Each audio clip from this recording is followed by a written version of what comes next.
Veerabhadrarao Mamallapalli presents my YouTube channel. Like, share, subscribe. రామాయణంలో విరాధి వృత్తాంతం, రామాయణంలో అరణ్యకాండ 1. ఓం శ్రీ గణేశాయ నమః. ఓం శుక్లాంబరధరం విష్ణుం శశివర్ణం చతుర్భుజం ప్రసన్నవదనం ధ్యాయేత్ సర్వవిఘ్నోపశాంతయే. శ్రీరామ రామ రామేతి రమే రామే మనోరమే సహస్రనామ తత్తుల్యం రామనామ వరానని. ఆపదాపహర్తారం ధాతారం సర్వసంపదాం లోకాభిరామం శ్రీరామం భూయో భూయో నమామ్యం. కూజంతం రామ రామేతి మధురం మధురాక్షరం ఆరుహ్య కవితా శాఖం వందే వాల్మీకి కోకిలం. అందరికీ నమస్కారం. మా గురువులు నమస్కారాలు, మా తల్లిదండ్రులు నమస్కారాలు. మరి ఈరోజు మనం తెలుసుకునే విషయం ఏంటంటే, అరణ్యకాండలో రాములు వారు ప్రవేశించారు. మరి ఈ విరాధుని యొక్క వృత్తాంతాన్ని గురించి తెలుసుకుందాం. ఈరోజు విరాధుని యొక్క వృత్తాంతం గురించి తెలుసుకుందాం. ప్రవేశించదు మహారణ్యం దండకారణ్యమాత్మవాన్ దదర్శ రామో దుర్దర్శ తాపసాశ్రమ మండలం. తిరుగులేని మహావీరుడైనటువంటి ధైర్యశాలైనటువంటి శ్రీరాముడు దండకారణ్యంలో ప్రవేశించాడు. నారచీరలు కట్టుకున్నటువంటి వేద పట్నాలు వినిపించేటువంటి ప్రదేశంలో ఆయన ప్రవేశించడం, అక్కడ అందరూ కూడా ఆయన చూశారు, ఆశ్చర్యపోయారు. అందరూ కూడా ఈ దశరథ మహారాజు కుమారుడైనటువంటి ఈయన మన రాజ్యానికి వచ్చాడు అని చెప్పి వాళ్ళందరూ చాలా సంతోషపడ్డారు. మరి యజ్ఞ యాగాదులన్నీ కూడా చాలా చక్కగా జరుగుతున్నాయి. అక్కడ ఆ పర్ణశాల ఇవన్నీ కూడా చూశారు, అని విడుదల ఏర్పాటు చేశారు. నిత్యోతమైన కర్మల్ని ముగించుకున్నారు. సీతారాములుకి అతిథి మర్యాదలు చేశారు. రామలక్ష్మణులు కూడా ఆ మునుల యొక్క సేవలు చేసుకున్నారు, అనేక రకాల సేవలు చేసుకున్నారు. వాళ్ళ ఆశీస్సులు పొంది వారు ఇంకా ముందుకు కొనసాగుతున్నారు. చాలా బాగుంది దండకారణ్యం. కానీ వాళ్ళు నడుస్తున్న కొద్దీ కూడా ఈ జన స్రవంతంతా కూడా తగ్గిపోయి రాను ముందుకెళ్తున్నారు. ఇలా వెళ్తూ ఉంటే పెద్ద పులులు కనిపిస్తున్నాయి. అక్కడ భయంకరమైనటువంటి అడవి కనబడుతుంది, కూలిపోయిన చెట్లు కనబడుతున్నాయి, కీకారణ్యం కనబడుతోంది. ఇదంతా కూడా చూశారు. వాళ్ళంతా కూడా చూసి సీతారామ లక్ష్మణులు చాలా భయంకరమైనటువంటి అడవిలోకి ప్రవేశించారు. ఇంతలో ఆ రామలక్ష్మణులకి ఒక పెద్ద కంఠధ్వని వినిపించింది. రాక్షసుని కంఠధ్వని వినిపించింది. చాలా పెద్దగా వికృతంగా భయంకరంగా కనిపించిన ఒక వ్యక్తి మాంసకంఠాలతో ఉన్నాడు. అతను పొట్ట ఎగుడు దిగుడుగా ఉంది, గుంట కన్నులతో ఉన్నాడు, నోరంతా కూడా ఎగుడు దిగుడుగా ఉంది. మరి అవయవాలని హెచ్చుతెగులుగా ఉన్నాయి. అతని పొడవైన శరీరం వికృతంగా కనపడుతోంది. మరి పర్వతాకారంగా ఉన్నాడు. ఇదంతా చూసి అతని శరీరం వికృతంగా ఉంది, భయపడ్డాడు. పులితోలు కప్పుకున్నాడు. ఇటువంటి భయంకరమైనటువంటి ఒక రాక్షసుడు, 2 తోడేళ్లు, 3 సింహాలు, 4 పులులు, ఇలా దంతాలు కలిగినటువంటి వ్యక్తి మరి ఒక పెద్ద ఏనుగు తలను ఇనుప సులాను కూర్చుని అంత భయంకరంగా అరుస్తున్నట్ట. ఇటువంటి భయంకరమైన రాక్షసుని చూశారు. సీతారామ లక్ష్మణులు అందరూ కూడా చూశాడు. రాక్షసుడు చూసి ఈ జనకన కూతురిని చూశాడు, సీతాదేవిని చూశాడు. సకృత్వా భైరవం నాదం చాలయన్ నిదవమేదినిం అంకే నాదాయ వైదేహిం అపక్రమ్య తతో బ్రవీతు. ఆయన వెంటనే చూసి ఆ సీతాదేవి యొక్క నడుం పట్టుకుని వెంటనే పైకి లేవతీసి దూరంగా వెళ్ళి నిలబడ్డాడనమాట.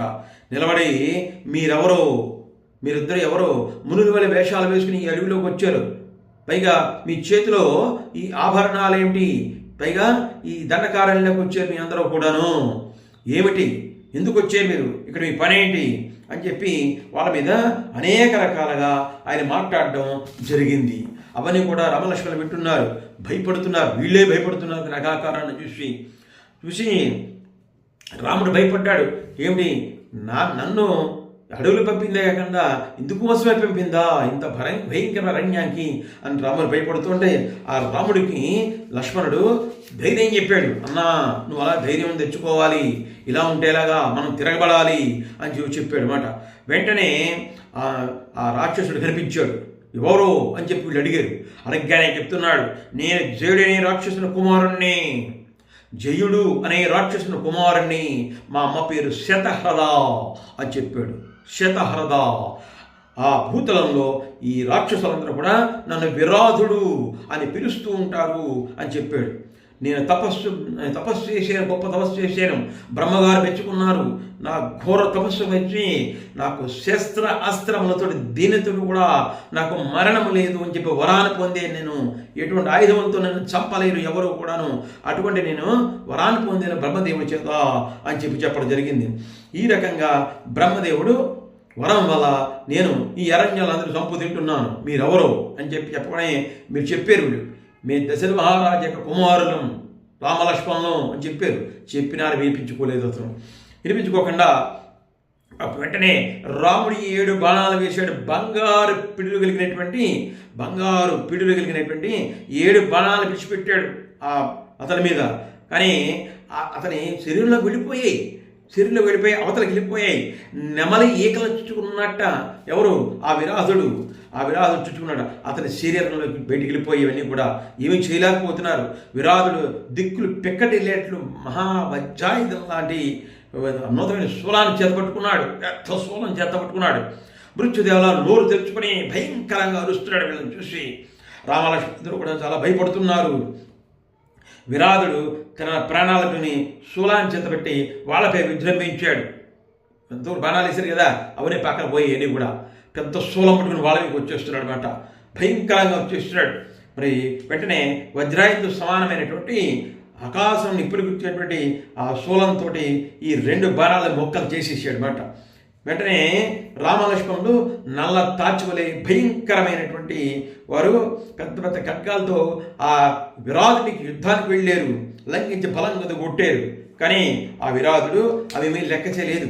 వెంటనే ఆ రామలక్ష్మణుని బాలుల్లా చిన్నపిల్లలు ఎత్తుకున్నట్టు ఇద్దరిని చెరువు కూర్చొని తీసుకెళ్ళిపోతున్నాడు. ఎవరు విరాధుడు. అలా తీసుకెళ్ళిపోతుండగానే ఆ రాముడు ఏం చేశాడంటే, లక్ష్మణుడు ఏం చేశాడంటే, లక్ష్మణుడు ఎడమ చేతిని ఖండించాడు, రాముడు కుడి చేతిని ఖండించాడు. ఈ రకంగా ఖండించిన తర్వాత వాళ్ళు ముందుకు వెళ్ళారు. ఇంకా వెళ్తూ ఏం చేశారు, ఇంక ఇలా కాదని చెప్పి చంపారు, గట్టికి పొడిచారు, చాలా చేశారు. చాలా విధాలుగా హింసించారు. ఎన్ని హింసించినా కింద పడిపోయాడు తప్ప అతను ఏమీ మాత్రము చెక్కు చెదరలేదు. మనిషి మాత్రం ఎక్కడ ప్రాణం పోలేదు. ఆ విరాధుడు రాక్షసుడికి పర్వతాకారంగా ఉన్నాడు. అప్పుడు రాముడు అనుకున్నాడు, వెంటనే గోతులో బాధపెట్టాలి. ఈ రాక్షసులు గోతులు బాధపెడితేనే ఇలాంటి శస్త్రాలు వంగని వాళ్ళందరూ గోతులో బాధపెడితేనే లొంగుతారు అని చెప్పి అనుకున్నారన్నమాట. గోతులో బాధపెడతామని చెప్పి వాళ్ళు అనుకుంటున్నారన్నమాట. వెంటనే ఆయన అన్నాడు, ఎవరు విరాధుడు అన్నాడు, రాక్షసుడు అన్నమాట, ఓ మహాపురుష, ఇంద్రుడంత బలశాలమైనటువంటి నువ్వు నీ దెబ్బకు నేను ఇలా కింద పడిపోయాను అంచేత నేను గుర్తింపలేకపోయాను. ఇప్పుడు నువ్వెవరో గుర్తించాను. నువ్వు ఖచ్చితంగా ఆ దశరథ మహారాజు కుమారుడు శ్రీరాముడివి, ఈయన లక్ష్మణుడివి తమ్ముడు అని చెప్పాడు. అప్పుడు తన గురించి చెప్పుకుంటూ వచ్చాడు. మరి ఈ తుంపురుడనేటువంటి గంధర్వుని నేను శాపవశం వలన నేను ఈ విరాధుడి రాక్షసుడిగా మారాను, ఈ వనాల్లో ఉంటున్నాను అని చెప్పడం జరిగింది. తుంబుడనే గంధర్వుడు నేను కుబేరు శాపం వల్ల ఈ రకంగా మారిపోయాను అని చెప్పడం జరిగింది. రాముడి యొక్క అరణ్యాలకు వచ్చినప్పుడు, రాముడితో యుద్ధం చేసినప్పుడు నీకు శాపముక్తి కలుగుతుంది అని చెప్పడం జరిగిందనమాట. ఆ రకంగా శరభంగ మనిషి ఆశ్రమం తొందరలో ఇక్కడ దగ్గరలో ఉంది, వెళ్ళండి అని చెప్పాడు. విరాధుడు ఏం చేశాడు, విరాధుడు వీళ్ళిద్దరిని కూడా మాట్లాడుతుండగానే లక్ష్మణుడు ఏం చేశాడు, పక్కన పెద్ద గొయ్యి దవ్వాడు.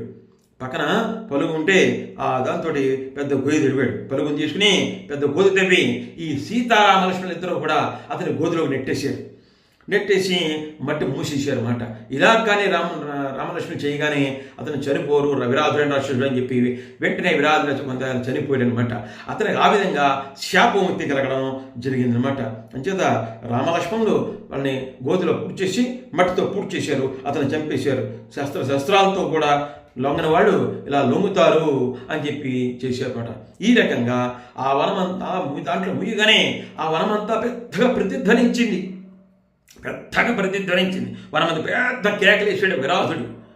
ఈ రకంగానే ఆ రామలక్ష్మణుడితో కూడా అతన్ని ఆ విరాధుడిని గోతులో దోషించి మట్టి నింపేసి చంపేయడం జరిగింది. ఇది విరాధుని వృత్తాంతం. తర్వాత వీడియోలో ఈ విరాధునికి ఎందుకు శాపం వచ్చింది, ఎవరి వల్ల శాపం వచ్చింది, ఏం జరిగింది అనే విషయాలు తర్వాత విషయంలో ఈ దీంట్లో అంతర్భాగమే తర్వాత వీడియోలో తెలుసుకుందాం. ఆ శాపం గురించి తెలుసుకుందాం, ఎవరిచ్చారు శాపం తర్వాత తెలుసుకుందాం. అంతవరకు సెలవు. మీ వీరభద్రరావు మామూలు ప్రిపరేషన్స్. ఓం సాయిరామ్, ఓం నమఃశివాయ. ధన్యవాదాలు.